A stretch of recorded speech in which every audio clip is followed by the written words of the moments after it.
Good evening. Hope you guys are all doing well. Thankful that you are here, and I am thankful for this opportunity as well. I'm going to share a story with you in honor of Jared, the story master. Tonight's story will be the baker and the butter maker. There was a farmer who sold a pound of butter to the baker.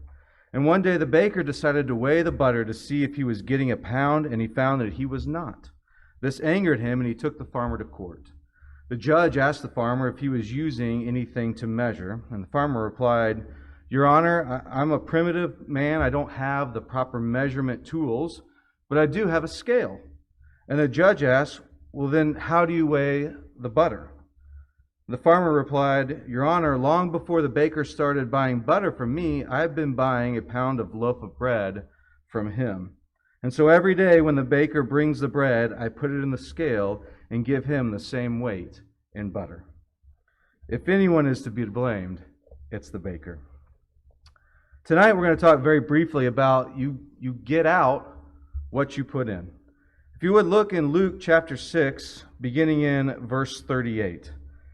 It says, "Give, and it shall be given unto you, good measure, pressed down and shaken together and running over, shall men give into your bosom.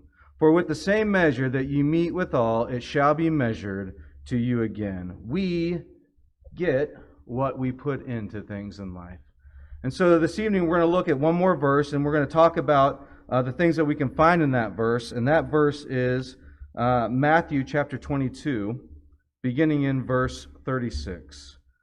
"Master, which is the great commandment in the law?" Jesus said unto him, "Thou shalt love the Lord thy God with all thy heart, with all thy soul, and with all thy mind. This is the first and great commandment. And the second is like unto it. Thou shalt love thy neighbor as thyself. On these two commandments hang all the laws and the prophets." And so, even though there's only two commandments, there's actually 3 points that Jesus talks about here in this. And so we will look at these very briefly. And we will go in order. First is loving God with all of our heart, our mind, and our soul. What if God gave to us exactly what we gave back to Him? What would that look like for you and for me? Thankfully, our God can give far more than what we can ever give to Him. But what if, just for a moment, we only got back what we put in? What would our lives look like? What would your day-to-day life look like? And what would the hope be that you would carry each and every day with you? Obviously, God knows that we can't give exactly what He has given to us, as He has given His Son, the ultimate sacrifice. But we can give back that sacrificial heart to Him. And we can live each day for Him, knowing that what we put in, we will be able to get back out. The second that He talks about here is our neighbors, the people that we come in contact with, the people that we love, those that we deal with on a daily basis, our friends, our family, our co-workers. What do we put into them, and what do we expect in return? If you're getting something that is less than what you expect, our first thing we should examine is, what am I giving first in order to get what it is that I should be giving?